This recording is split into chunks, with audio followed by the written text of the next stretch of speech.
இந்த உலகத்தில் வசதியாக இருக்கவங்க வாழ்கிறதுக்கு 1000 வழி இருக்குங்க. ஆனால் ரொம்ப கஷ்டப்படுறவங்க வாழ்கிறதுக்கு ஒரே ஒரு ஆயுதம் என்ன அப்படின்னா படிப்பு தாங்க. அந்த படிப்பை மட்டும் விட்டுறவே கூடாது. எங்கள் வீட்டுக்கு பக்கத்தில் ஒருத்தவங்க இருக்காங்க. ரொம்ப கஷ்டப்பட்டாங்களா அவங்க சின்ன வயசில்.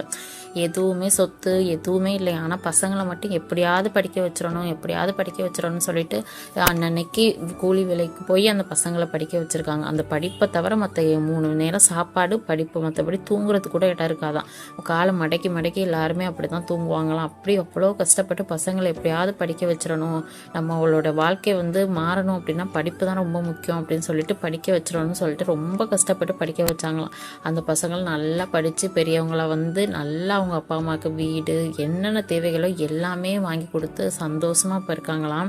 அவங்க அதான் சொன்னாங்க, நம்ம வசதியாக இருக்கவங்க வாழ்கிறதுக்கு 1000 வழி இருக்குது. அவங்க எப்படி வேணாலும் வாழ்ந்துருவாங்க. அவங்களுக்கு நிறைய ஆயுதங்கள் இருக்குது அவங்களுக்கு முன்னேறதுக்கு. ஆனால் வறுமையில் இருக்கவங்க கண்டிப்பாக ஜெயிச்சு வரணும்னா ஒரே ஒரு ஆயுதம் படிப்பு தான். அந்த படிப்பை மட்டும் எந்த சூழ்நிலையும் விட்டுறாதீங்க. அவங்க இதை சொல்கிறாங்க இவங்க அதை சொல்கிறாங்கன்னு படிப்பை மட்டும் விட்டுறாதீங்க. படிச்சுட்டா அந்த குடும்பம் எப்படியும் முன்னேறிடும். நாங்கள் அப்படி தான் நினச்சோம். எப்படியாவது நம்ம பசங்களை படிக்க வச்சிடணும். நம்மளுக்கு சொத்து வேணாம், சுகம் வேணாம், வேறு எந்த நகையோ பணமோ வீடோ எதுவுமே வேணாம், பசங்களை படிக்க வச்சிடணும்னு நினச்சோம். படிக்க வச்சோம். அந்த பசங்க இப்போ படித்து பெரியவங்களாகி அவங்கவுங்கள சம்பாரித்து அவங்க கல்யாணம் பண்ணி வீடு கட்டி எல்லாமே பண்ணி இப்போ எங்கள் வாழ்க்கை ரொம்ப சந்தோஷமாக இருக்குது. ஸோ அதனால் எந்த காரணத்தினாலும் படிப்பை விட்டுறாதீங்க. நல்லா படிங்க.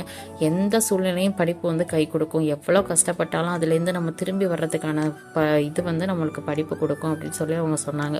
உண்மையிலே இது நல்லா இருந்துச்சு. அது கரெக்டும் கூடங்க. நீங்களும் அதே ஃபாலோ பண்ணுங்க.